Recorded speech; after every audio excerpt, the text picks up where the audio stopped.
niggas on it. They used to bait me on me and my views, but now niggas on it. I used to tell them I'ma have me a show, but now niggas on it.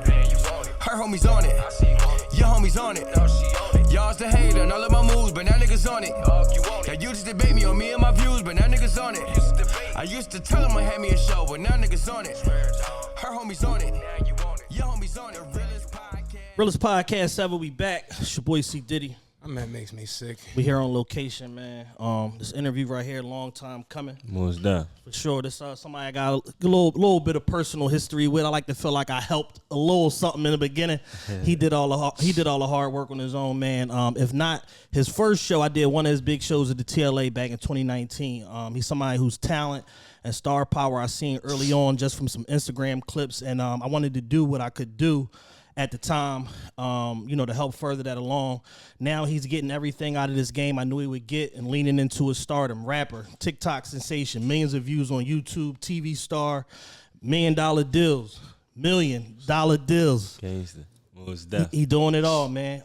Y'all know we really only interview artists when it's extra special, somebody that got something to talk about, somebody that got a dope story, and somebody we got a personal connection with. TRP Nation, I'm going to give you D4M Sloan.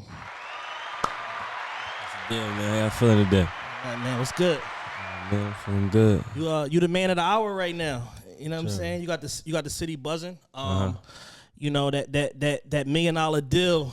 We ain't seen that in a long time. When it came to Philly artists, and I feel like you leading a trend and a wave of like a new wave of artists out of Philly right now. That's not like that conventional like 90s, early 2000s, or even like Meek Mill sound of rappers. Butters and Dickie sets. Crown Vicks and all that. It's a whole new wave, man, and we loving what you're doing. And first and foremost, that. I want to say congrats on all your success. Appreciate that. For sure. At a young age, but none of unfortunately where we come from, from these tough environments, man. None of our success usually come without some form of like loss or like some form of tragedy before. So before we even get into everything, I want to say rest in peace to Bok, somebody that was a good friend of mine, somebody that I know that you had a relationship with, somebody from your neighborhood, and also Skiiano, who was your partner in rhyme. And he was also part of that show. And I was just saying off camera before we started, I had this show back in 2019. It was my first solo show at the TLA. I did The Baby with Veli. We sold that out. We came back probably like a month and a half later, did 42 Doug. The 42 Doug thing is, we talked about that a bunch of times. That joint went crazy. Yeah. But they killed it. Him and Ski killed it so hard. Everybody thought the show was over. Right. Like, they left. Like, they was outside. Yeah. Yes. They killed it so hard. They had like 400 people there that was just there to see them. Young K.A. was on that show, too, who now signed to Interscope. And it was just like a joint where it's like, I got my ass kicked on that show. I lost a lot of money. But in the end, this is the end result. I get some culture currency out of it, and I get another I was right moment, man. So, we proud of you. We appreciate you, man. Rest in peace to Bok. Rest in peace to Ski. And when you say rest in peace to Bok, you talking about 59th Street, Bok? Yeah. Bok, my man. Yeah. You know how I knew Bok? Gambling down at Delaware Park. Yeah, that's how I met him and shit. Yeah. That's my dad. Every Sunday. Yeah. Bok didn't fuck around. West Philly legends, man. First touchdown. Delaware Park better have that money right. That's what he used to be screaming. Rest in peace to Bok. That was a good dude. Bok. Yeah. Great dude. For sure. So when we do these interviews, we usually like to start at the beginning. You got a really interesting story, and I don't want to really miss nothing. Tell us and the audience about like your background and your upbringing in the city. Well, I started rapping in 2015 with my homie Tamir. He passed away. D4M, that's what D4M mean. Got you. And D4M Gotti, he passed away too. So we started rapping right there, but we stopped. We just had like West Philly going up a little bit. You know what I mean? We stopped rapping. He passed away. When Tamir passed away, we took it serious a little bit more. But we still wasn't taking it serious, but we was like going to the studio, just like in the studio more. You know what I mean? Yeah. Then just to frame it so everybody know, because you young now. How young was y'all then when y'all already going 14. to the studio? I was about to say, how old are you now? You 21. Yeah, I was about to say, I thought you were 21. He said 2015. I'm like, nigga, 11. Yeah, that's decent, man. Yeah, so when we was like around like 17, that's when we really started taking it more serious. Like that's when like we was in like Breeze Studio every day after school, like 10 hours every day. Yeah. Not releasing no music though. It wasn't too much music getting released, but a few records like being like real, like like particular which music we gonna release. You know what I mean? So that's why we recorded a lot of songs that nobody never gonna hear and never heard of. Yeah. But we was recording every day, 10 hours every day. Yeah. And we blew up. We did, me and Ski did What By The Pot. Okay. What By The Pot? That like had like that was West like Philly. The in and out joint that y'all did. Yeah, right? back and forth. Yeah. So that had West Philly and North Philly going like up. And like Southwest, like this had like a few different hoods going up. Mainly West Philly. Like it was going up like 100K. Like 100K was like that ain't too much, but that was like a lot. No, back then that was a lot. Now it's like everybody cracking mills. Yeah, everybody cracking mills and like 10 mils and 5 mils. Yeah. So like that's a mill is starting to become like it's like you didn't need really, 10 now. You need 10 now. You need like 10 or 5 now. Like a mill ain't really nothing. Like so we did What By The Pot, but me and Ski ain't make a song together in a long time. Like everybody always telling y'all gotta make another song like that, another song like that. One day we was in the studio. We decided to make What By The Pot 2. Okay. Once we posted that snippet, it was history from there. It went crazy on Instagram. Yeah. The snippet went crazy. We dropped that. We put Mr. Skirt on there. That hit 100K in a month. Right. A month later, we dropped Back At It. That went crazy. Crazy. That went crazy. That's what like took it off. Like we didn't know we was going so viral in different like social medias because we only on Instagram. We didn't know Twitter was picking up. You know what I mean? Yeah. So it was going crazy. We just seen the numbers going up on YouTube and SoundCloud and it was getting leaked. Then the snippet Don't Diss Me hit. That's when like when we did a show like around that time. Right. The snippet Don't Diss Me hit. Yeah, because our show was May 2019. Yeah, 2019. Yeah, it was all on that same run. I think y'all we dropped a lot of songs. I saw y'all perform. It was maybe at like a fashion show or something. I just remember seeing the video and y'all was. Oh yeah, role models. Yeah, role models. Yeah. And I just remember seeing y'all. My man Kion put me on to y'all, and he's like, "Yo, these are the next niggas." I'm like, "Where they from?" Like West Philly. I'm like, "Oh man, let me tap in." And I seen that video, and that video like went viral of y'all performing because it was like a situation where it's like this my first time seeing y'all, but everybody there know every word to y'all songs, and it's like, how is this happening? Yeah, a lot of people was looking at like as you got on stage, like a lot of like. I seen like there was a lot of artists backstage, and it was like they managers, and like a lot of people was looking like, damn, who the fuck is those? Yeah, like damn, they heavy. Like yeah, we coming. We went hard in 2019. We bullied our way up. Yeah, y'all got busy. Hard. Yeah. So what would you say? So sticking in 2019, what would you say was probably like the highlight of that year? For y'all, because y'all had so much going on, and y'all just was constantly going up. How did kind of like maybe like the rest of that year go for y'all? It went. We was going up. Like as far as song wise or like as a whole wise. Just like, as a whole, just give me the picture of like everything that's kind of going on at the time. We had so many singles on Smash in Philly and like the Tri-State, but it was like it got so heavy on our block because we dropped Wolf and Demon, and Sim dropped Flexing and Flashing. Right at the same time. So that just. Yeah. Like we couldn't even stand in our neighborhood. People knew where we was from. Like they fit that master. People coming out there. Just playing our music every day, like, you know what I mean? Like, you hear, like, it was like, every day you gonna hear either Wolf of Demon or Flex and Flashing. Somebody driving past. Right. In West Philly, anywhere, like, hearing it, but especially Mastery, they coming through, you know what I mean? Oh, they right there, getting out the car, dancing. It was getting crazy. So that's when we really realized. So looking back at that time, like you said, y'all had Wolf and Demon, Sim had Flexing and Flashing. A lot of people don't kind of know, like around that time when y'all did, like Sim was like lightning in a bottle. Around that time when y'all did my show, y'all was here and Sim was like, nobody really didn't know Sim like that. Yeah. And I remember the first time he performed Flexing and Flashing was at that show with y'all on y'all set. Yeah. And I just remember y'all was so like team and family oriented. Y'all was like, no, like D4M a movement. We need everybody on stage. Everybody got to come up and what we get. How much time we got? All right, cool. He get this time. He get like, and I always respected how y'all just moved as a unit. You know what I'm saying from the beginning. For our older listeners, what does D4M stand for? Do for Mirror. Do it for Mirror. It's my brother. Okay. Do for Mirror. Do for Mirror. He passed away when we was 14. He drowned. You know what I mean? He drowned.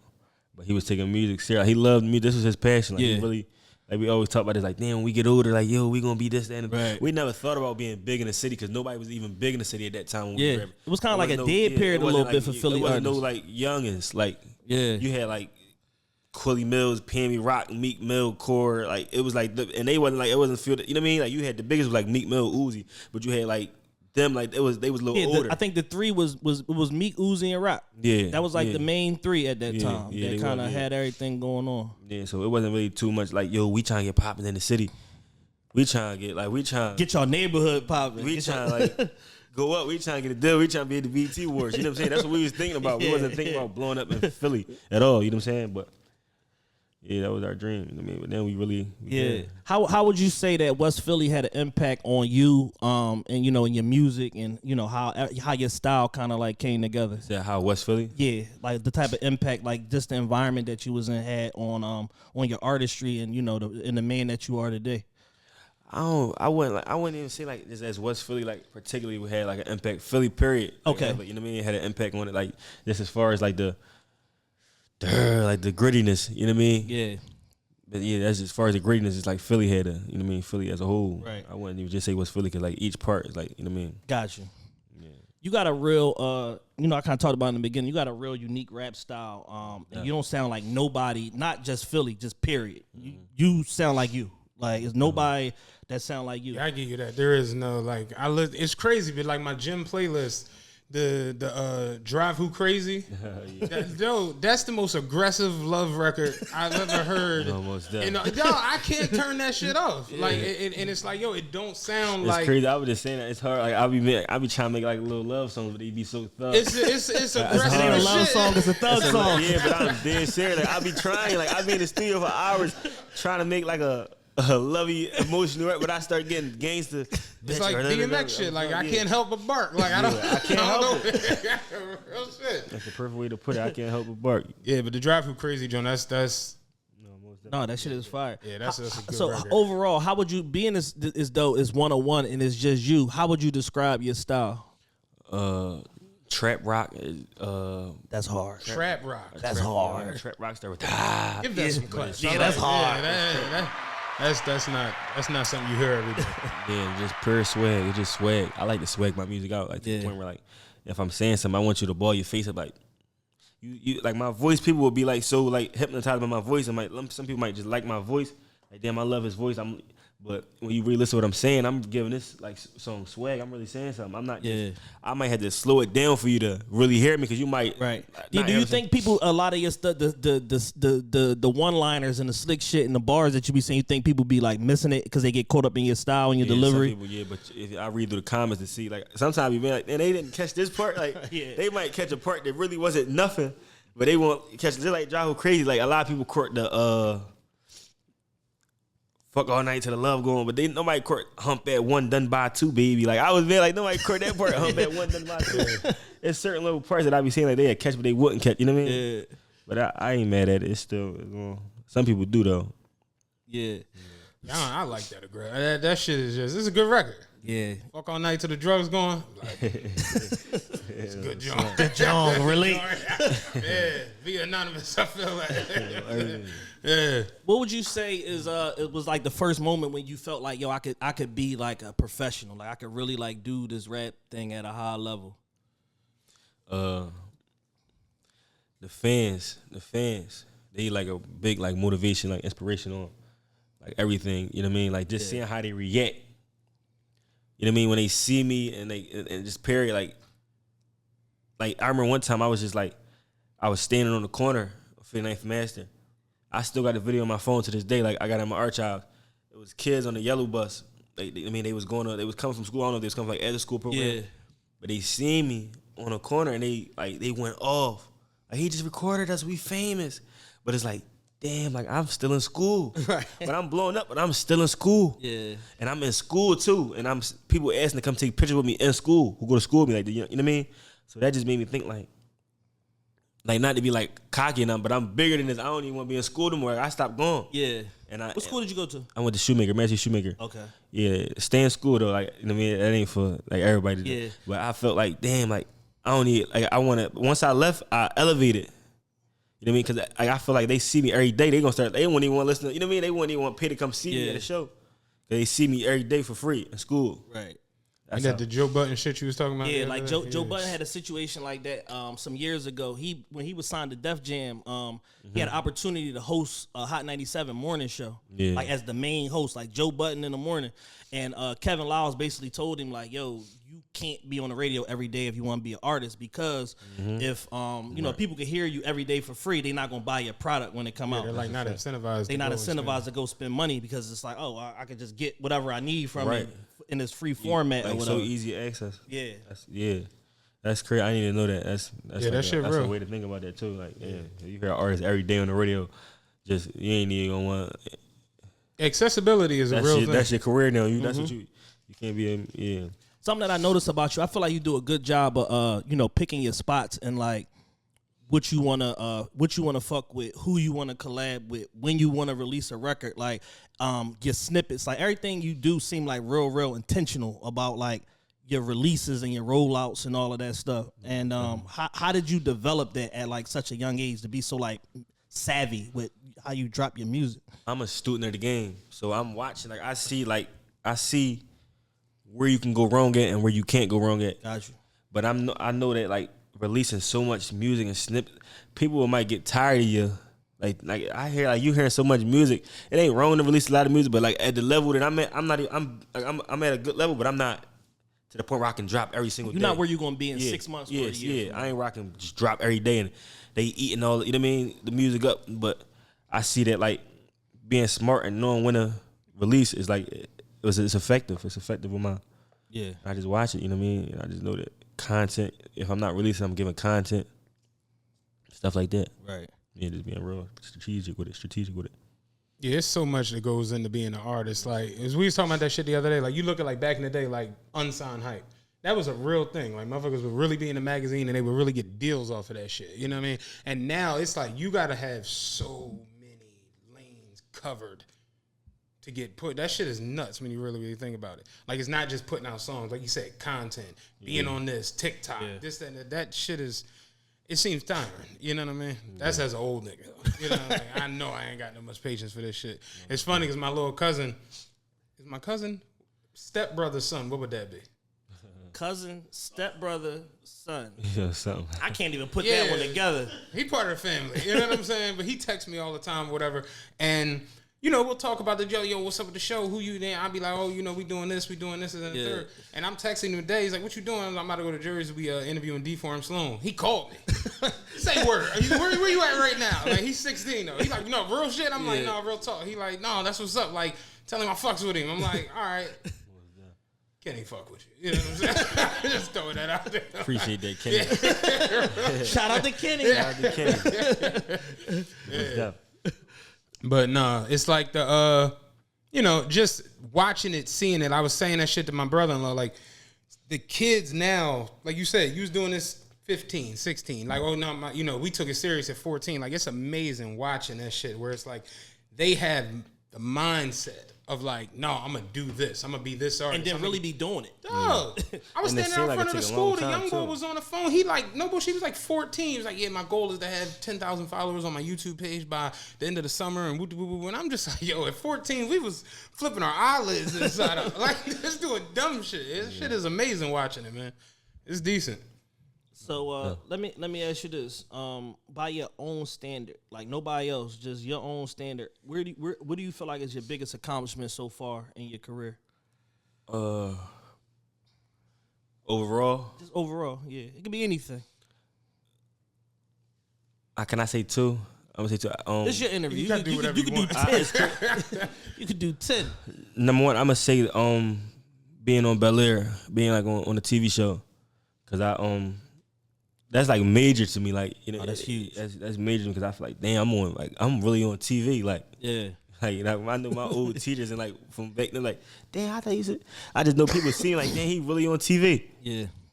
That, and I would say, I'm gonna say powerhouse. Like, even like that might not be that big, but that's big to me on the strength of being young. Like, it's going back to my homie Tamir. Yeah. We used to always like, damn, I want to go to Powerhouse. Like, just to go to Powerhouse. Right. Like, not even perform. Like, I want to go to Powerhouse, walk through the halls with that shit on, get dressed, get fly, really. But I really performed there, like, but my homie Ski, he wasn't here to see it. Tamir, Gotti, like, I ain't really But I really like did that. Like I accomplished that, and I feel like that was heavy. No, that's a huge accomplishment. DJ Not everybody gets to perform. You figure Jadakiss got bombarded with all the food at Powerhouse. You know what I'm saying? Like to be able to say, yeah, I did Powerhouse. That's a decent accomplishment. Yeah, it's real crazy. shit. I wrote down some. I didn't even peep that I wrote down some accomplishments in my notes. Yeah. In 2020, 2 years ago, and I put like certain accomplishments that I want to accomplish in 2020 that I'm just not accomplishing this year. Like Right. I didn't even know that I put like Rolling Loud in there. I put Rolling Loud in there. I put Sign a Deal. I put Give My Mom some money. I didn't even know. I just searched it up like last month. Like just searching it up. Like damn, I remember I put accomplishments in here. Let me see if I accomplished any. And I ain't even peeped that. Like I really checked my checklist a little bit. Yeah, for sure. A few more to go though. And not even knowing it, you did. You kind of like aligned your goals in a way that people tell you to. Like it's something called SMART goals, like in like the business world, which is like stretch, measurable, attainable, reachable. I always forget what the T is. T is Is it tangible? no, Timely. Yeah. And shout out to Christine. Yeah, and you not even knowing it, like set a bunch of different goals for yourself that kind of all met this different like criteria, and just in writing that down, you held yourself to some form of a standard at some point that maybe not every day you wasn't checking it or whatever, but subconsciously it was there for you, and just as you go and become, deeper in your profession, and now you're an actor and social media star and all of this, you just knocking these goals over, one by one. Yeah. So you touched on it a little bit. How overall would you say you was like affected by the loss of Ski and Gotti and Mir, just being such a young guy having to deal with so much, like tragedy back to back to back in your life? It's hard, but like you gotta understand, like especially like the lifestyle that I live, like I'm in a public eye all the time, but I go through a lot, like just going through a lot and just feeling like depressed. But knowing when to show that and when not to show it, I really don't show it. But like, just going through all that and going through like, gotta stay happy for the release music. Like when Ski died, I ain't even really want to release music. My mind frame was in a whole different mind frame them first 2 months. You know what I mean? And like getting used to like adapting to like not being in the studio with him. Every time I go in the studio, it's like we feeding off each other. Like I got him. I don't even smoke weed, nothing like that. I don't even. Yeah. He right next to me smoking weed, and I'm all right. Let me go. All right, let me go. Let me go. We going back and forth. We just brainstorming together, feeding off each other energy. Now I'm in the studio alone sometimes, you know what I mean? Coming up with a record, but I'm thinking about him like, damn, I wish he was here, like something I want to ask, like this. You know what I mean? Just like lifestyle period or no, just want to call him period, just like have a conversation, but I can't even call. Like go with any of my homies I lost, but like, but what God, like faith just. So what's your main motivation to to go to the studio when you don't want to, or to go shoot a video when maybe you're not feeling like it, or if you are feeling a little bit depressed, like how do you like just stay focused on your greater goal and living in your purpose? That right there, knowing that it's a greater goal to all of this, and knowing that like if I was to stop everything I did, everything we did as a whole would be for no reason. Like the whole we went so hard. Right. Not everybody get this chance. This is a once in a lifetime chance. For me to stop, that would be just be like it was all for nothing. Yeah, it's almost God bless us for nothing for us to just let it. One of us gotta keep going, Yeah, that's real. So you touched on it as far as like one of your big accomplishments so far, being on the Bel Air, reboot. The Fresh Prince of Bel Air got a big, history as far as like Philly and what it did for Will Smith and all of that. Yeah. How did that opportunity come about for you? Because when I seen it, I was like, holy shit. Like, because that's like the first thing I noticed is you. Like them first, 2-3 episodes, like you all through there. Like you one of the main people that's in them first 2-3 episodes. So how did that opportunity present itself to you? See, I checked my DM. I got requests on my DM. He called it. I got requests on my DM, and I was checking my request one day, and it was a lady named Elon. She do casting agency. She casting agency. Gotcha. Her name Elon. So she DM'd me and she said,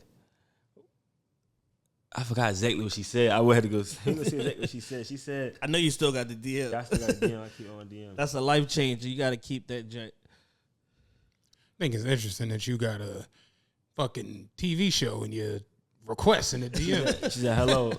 My request is terrible. People trying to sell me stupid ass packages and shit. She texted me August 10th, 2021. She said, hello, I'm casting for a Peacock series, and the creators want to represent Philly in the show. Would you be interested in auditioning?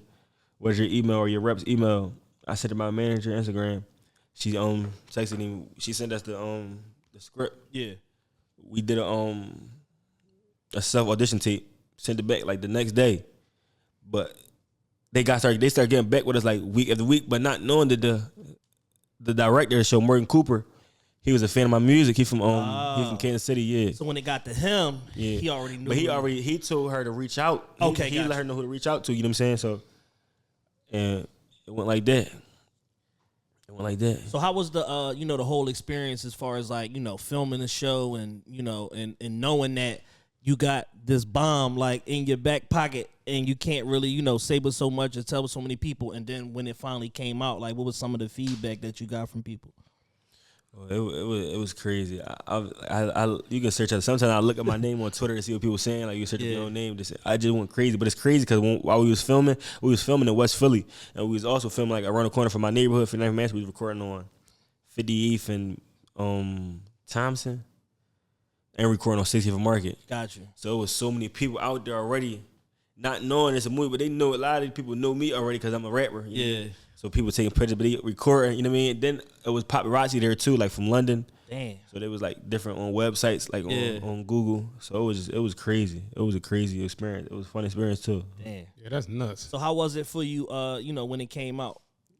Oh, it went up. Like my whole, I just seen like my whole Instagram was like going up. I just seen like different like people just commenting and posting it. Like, man, he really in the show. It went nuts. Yeah.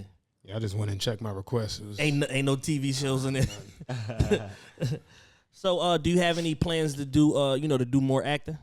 Yeah, I actually just finished filming a movie, and He don't stop, man. I forgot what month was that? July. Yeah, I'm going. Just last month. You just got last done. month. Yeah, I just finished last month. Yeah, I couldn't even remember the month. No, you killing it, man. You doing your thing. Yeah, So you just signed a big deal with AWAL and Sony, $1 million deals all over the blogs, all through social media and all of that. How did that situation come about? Well, A&R, Corey Walker, my A&R, he was with Motown at first. He was reaching out to me and my manager when he was with Motown. Okay. He was reaching out for a year, before all the new music we dropped. He was reaching out for a year, going back and forth, like staying in contact with my manager. He talking all the time. He seeing what's new. He ended up partnering, getting with AWAL Sony. He ended up going with that label. Yeah. And we end up talking back and forth, meetings, and we end up locking a deal in with AWAL. Before we just signed this deal we got right now, we end up locking like a distribution deal. And what it was like a month later, like when Swag Talk dropped, then I think February or March. It was a month before, because we signed a month before. We signed a distribution deal a month before Swag Talk dropped. Okay, gotcha. Then we end up dropping like Swag Talk. Then every label started hitting us up. So my manager talking to each and every label, like, because labels hitting us up. Yeah. Then he ended up like, it was just crazy. Like the whole time was crazy. He ended up like talking. We were talking to every label. I can't even think of all the names. So you was on like a full bidding war. Yeah, full bidding war. And we ended up getting it done with AWAL. Yeah. We ended up locking it in. Damn. My team, we did it. We went in. We went heavy.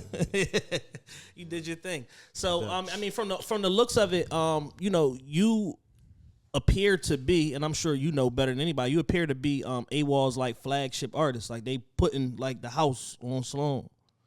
How do it feel to be, just held in such high regard? As like, you're not new doing music. You 7-8 year vet, but new to the major label system, whatever, and they got so much faith in you. How that feel?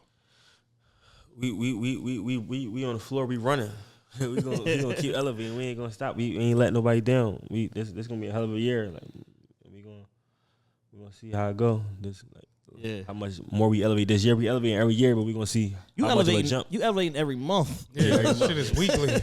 Every month. Yeah, no, it's crazy because I said it before.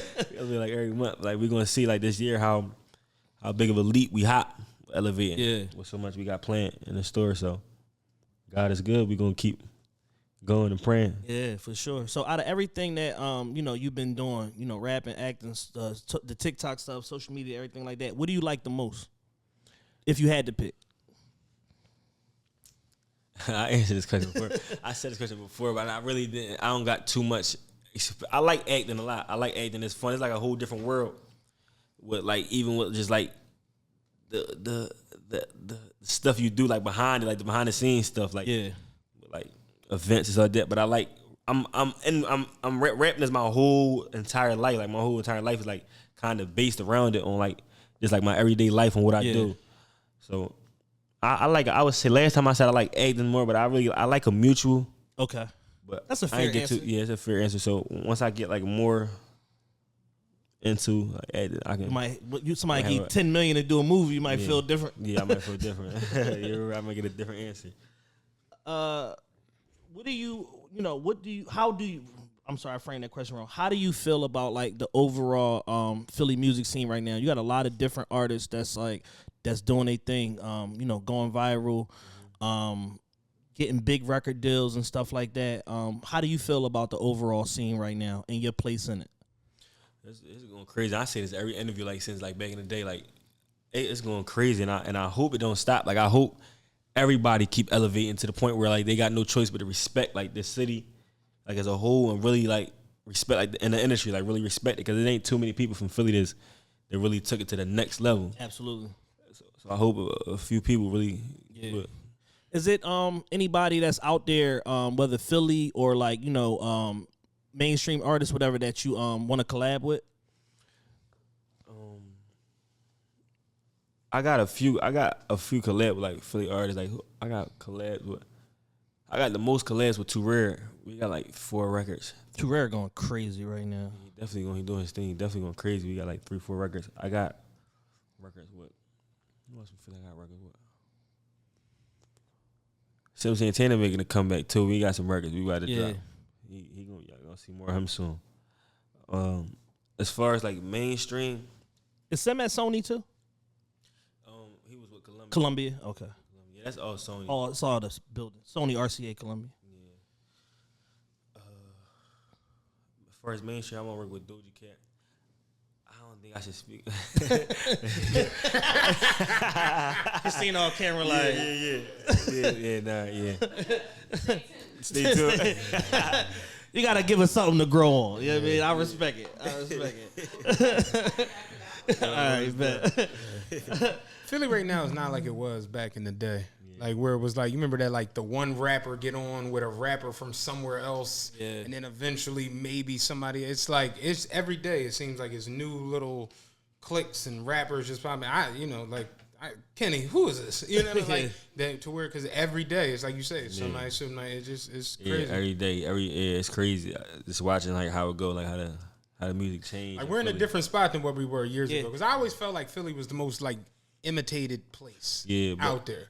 And now to have all these youngins who are like making it and really, really setting the trends. And so many of y'all are doing stuff that really can't be imitated. That's what I'm saying. Can't nobody imitate what you're doing. People can't really imitate what like Too Rare and Jabril's doing and stuff like that. Young K.A., he got like his own lane, you know what I'm saying? And none of y'all sound alike or step on each other's toes when it comes to like y'all sound and stuff like that. Y'all got your own producers, your own, you know what I mean, everything. What a lot of people need to understand, like what blowing up in Philly is, because that's where a lot of people go wrong at. Philly ain't once you get Philly ain't everything. Like once you get Philly, you don't gotta focus on keep re-getting it, right. I want to run the city this year. I want to run it. Once you run it, go ahead and run everything. Go ahead, run this town, run this town, go global now. Yeah. It ain't just about Philly. Like once you get it, that's just a first step. That mean you're doing something right once you get Philly. Then it's time to go. You get what I'm saying? Absolutely. Time to go. What's your do you know your biggest market outside of Philly? New York. Mm-hmm. I kind of got like a theory. Do you got like a big following in London? Or have y'all tapped into like the international part? I feel like they, like once y'all kind of solidify over there, your shit gonna go crazy. Once you solidify over New York, you go. It's London. Like that's the next step. Like New York is London. You know what I'm saying? But yeah. And I just think you got a style that they'll like once they hear it, they gonna fall in love with you. Yeah, we ready to go tour overseas. We ready to go tour over there. So. And your music lasts longer in Europe, just in general. Yeah. You know what I'm saying? That you break into the markets, you could tour off of old shit 4, 5, 6 years later. Yeah. Like it's a whole different world over there. Yeah, I see Bow Wow and all them, Bow Wow and 50, all they still do crazy tours over there. Songs, Yeah. they touring over like overseas. Yeah, for sure. They're selling out too. 50 did 110,000 in Manchester recently. Like crazy. Yeah. 50 like, I forgot these songs. But y'all want it cool. Yeah. Seriously. Crazy. Sure. So before we get out of here, I got a couple more questions and we can wrap up. What do you think the next few years look like for yourself, man? I think you got a bright future. I see the next few years a few platinum, diamond, gold records, a couple, at least 100. You know, A-list actor. You know, we going in on acting. We going in on the acting stage and just and blowing up in the fashion world with like fashion too. Like, yo, we didn't even talk about like the fashion angle. Like, you know what I'm saying? Like you know, you big into fashion. Where does that influence come from to to be so intentional and care about your fashion? That mean a lot too with music, like with like being an artist, period. Yeah. Rapper, singer, fashion, you know what I mean? Image is like I don't really know where it really came from. I just love it. Yeah. I don't know. I got a passion for fashion, as they say, you know. I really like, I'll be watching those little documentaries with like Dapper Dan on how it came up in the 90s and 80s and just how it changed. I don't know. It's just swag. It's crazy that you saying that because we interviewed Tor. He said the same thing. Yeah. Yeah, he said the same thing. Like, we just love fashion. And that was him and like Brucey the Rapper thing. Like, sending each other classic pieces and we got to get this. This was 30,000. Yeah. And like, I got home. We go shop. We call it the shopping experience, you know. Like, this costs fucking grab it. It's a shopping experience. You only live once. Like, yeah, just like shopping and just giving swag. It's just like, I don't know. It make you feel good too. It's like therapy too to a lot of people. You know what I mean? It's like therapy. So yeah, for sure. So we got to make sure we gotta trend this. Get you that Doja Cat collab. Is there any upcoming projects that you got like musically that you could tell us about? I just dropped the single Swiper yesterday. Everybody go grab that. Oh, so we right on time then. Yeah, I just dropped the single. I just dropped 2 singles. I just dropped one last month, Vogue Love, and I just dropped, I got Drive with Crazy and Swag Talk on Crazy Chubop Land. Yeah, so I'm just, I'm on a bomb. For sure. I'm going to keep going up. You're doing your thing, man. We're extremely proud of you. Appreciate that for sure. You came a long way in the 3 years since I met you. When I met you, you had like a little low cut. You know what I mean? Curly top. You got the curly top now. And, you're doing your thing. You're a superstar. Is there anything that, that we might have missed that you want to let people know, before we get up out of here? Anything I missed? Just keep streaming my music. Keep going crazy. Stay tuned. Follow me on Instagram and TikTok. We got something crazy about to drop. Rolling Loud, New York, September 25th. Ew, let's clap that up. Rolling Loud, New York, September 25th. Queens. Rolling Loud is like the pinnacle of the festival thing right now. Festival, it's the biggest one. Yeah, I'm geeked all the way up. I can't wait to Rolling Loud. I can't wait to see that experience. How that's gonna be like. And that's crazy for you to be able to get in that Rolling Loud circuit so early because that's just going to open all the other festival doors for you because you're going to go crazy. I know you're going to go crazy performing. Yeah, that's going to open all the other doors for you, man. You said that's September 25th? September 25th, you're on a feature set. Yeah. Oh, yeah, you're on a future set. That's dope, man. Congratulations, man. TRPE, D4M Sloan, like we said, it's a long time coming, but we got it done, man. Like I said, you got an extremely bright future. You living in your purpose and doing your thing, man. You didn't let none of the situations that you went through or, none of the losses or the setbacks stop you from your greater goal. And, we're extremely proud of you. We got a little bit of a different type of audience. Our audience a little bit older. But, when we put people onto something, they gravitate to it. You know what I'm saying? So we appreciate your time. Thank you. You gave us a great interview, man. We appreciate it. Stuff, man. Yeah, no, that's real shit. Appreciate y'all. Yeah, TRP, we out.